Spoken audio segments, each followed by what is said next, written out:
Pick a card. Any card. Take one. No, really. Remember it. So, I wanted to tell you a quick little story about what happened to me, 3 or 4 years ago back now. Believe me, I'm over it and everything else. I'm fine. But I was attacked at work. It was a strange type of day where two gentlemen, I say gentlemen, came into my place of work. Now, we would take clothes and we'd give you money for them, but the clothes had to be of a certain standard. They had to be clean and not ripped, wearable again, basically. We had a sign saying that on the wall, remember that. So this guy's came in and he's handed me a bag, a little plastic bin liner type of bag, a few bits of clothes inside it. I open it up, look inside. First thing I see, a pair of underwear. Now we don't take underwear in this shop at the time. I still think that they don't. And particularly if it's not clean underwear, obviously we wouldn't be interested in that at all. And I could see from looking inside the bag that it wasn't clean underwear. I was looking at and I thought, well, I'm not putting my hand in there to retrieve those or any other items which is inside this bag. So I instructed the gentleman, which by the way there was two. I says, listen guys, I can't take this stuff, it's not clean, we have to take clean stuff. Pointing to the sign to show them what we could and what we could not take. Now this didn't go down very well, this particular gentleman. He wasn't awfully happy about that, which I can understand. He obviously needed the 50 odd p he was going to get for the amount of clothes he had brought in. He was getting more and more frustrated, and he turned around and he said something to his friend. Now I didn't quite catch it, what he had said to his friend. Again, these guys were gypsies, by the way, so they had that sort of accent thing going on, and I was just like, okay, what did he say? And by the time I figured out what this guy had said to him, by the way, the whole time this guy had left, one of the guys had left the building, the other guy was just staring me down. By the time the other guy came back in again, I twigged what he had said to him, and it was get my mouth guard out of the car. And he was handing the mouth guard as I realised this, and I thought, well, that's rather strange.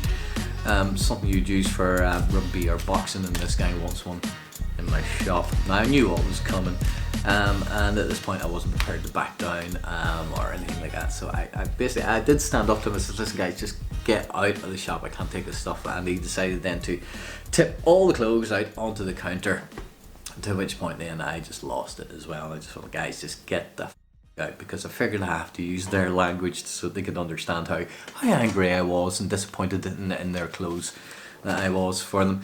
So obviously this didn't go down, even worse, and I probably did escalate it a little bit, but the guy decided to strike me and he hit me there on the side of the face, and he had another go which hits me in the neck. And at this point I thought, well, I can't really attack him in the place of work. If I attack him, it's not going to look good and whatnot. And the way he was hitting me, I was like, I can take this, it's fine. So I thought, I'll grab my camera, I'll film it.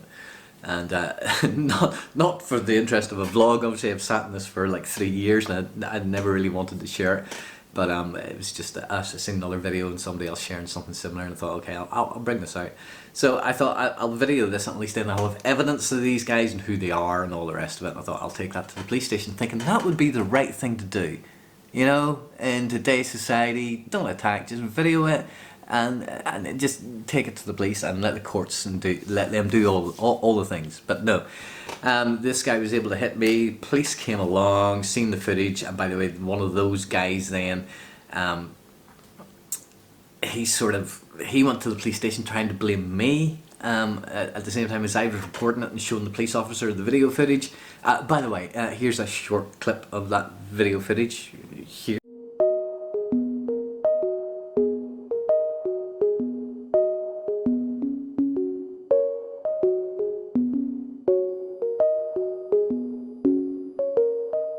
So as you can see, that was only one, and the other one had got into the car and drove off. I managed to get his number plate and whatnot. The police done their job, done a fantastic job actually, and thank you to the PSNI for their part in it and helping out. But however, the court system just let me down immensely. They didn't want to know anything about it. In fact, I got a letter saying, listen, will you accept a letter of an apology from these guys? I thought, so that you're going to get this guy to sit down and write me out a letter. No doubt you'll have a police officer or somebody from the courts assist him write this letter. And I just thought, no, because he isn't going to feel sorry. This guy doesn't give two flying about me. And I just thought, no, absolutely not. I want to take this to court. So I wrote back again saying, no, I want this to go to court. Then I had the police officer come out and says, listen, would you be interested in taking this letter and whatnot? I was like, no, absolutely. I want to push this. This isn't fair. If I was to strike you now, I said to the police officers, if I was to strike you now, I'm pretty sure I'm going to end up in court and charged and no doubt fined or do time or whatever, a small stint or whatever. And I was just like, no. And he says, oh, well, if you accept a letter of apologies, it'll make everything much easier and all the rest. I said, well, listen, how about we get this guy to do some community service? I said, I want him to learn his lesson and I don't feel like him apologising he's ever going to learn it. He says, no, we can't do that, and it's this sources and these sources and all the rest of it. So, fine, let's take it to court. And then I got a letter again from whoever is the police's lawyer, things, whatever, and they said no, it wasn't going to go to court, and that was it, done. Got away with it. They came into my workplace, struck me, and nothing was done about it. So forgive me for thinking now a little bit differently in the way I would handle the same situation if it happened again. There is absolutely no way I am ever waiting for somebody to hit me again. If I am in a situation where temperature is rising and tempers are getting a little bit on edge, I am not for 1 second waiting for somebody to hit me and then to get away with it. So expect me to be going in first, basically. That was my mental attitude. As soon as the courts said that to me and said, no, we're not going to do anything to this, my mental attitude completely changed from being somebody who should always err on the side of caution and self-defense in these situations to whereas, no, I'm just going straight in. I'm not waiting to be punched. Why should I? Because the person was just going to get away with it. For my pain and my agony and whatnot, no, absolutely not. So it's not a word of warning or anything like that to anybody, but just be aware. It's one of those things, and it's I'm more angry at the think that my mental attitude has changed to it more than the fact that this guy's got away with it. I'm angry at the courts for not pushing it, and it's their. I feel like it's their fault. It's my fault that I feel like it's their doing that I have this mental attitude switch now to that sort of situation where I wouldn't wait to see if somebody's going to get angry and hit me. I would hit first, no questions asked. I would just go in straight in.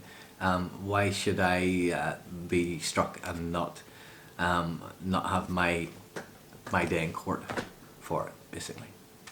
Sorry, I've probably gone on too long. By the way, was that your card? No? Yeah. Okay, well anyway, thanks to listening to me bitch and moan for today. You have a great week. I'll have a much happier vlog next week. I promise. We've got some exciting news.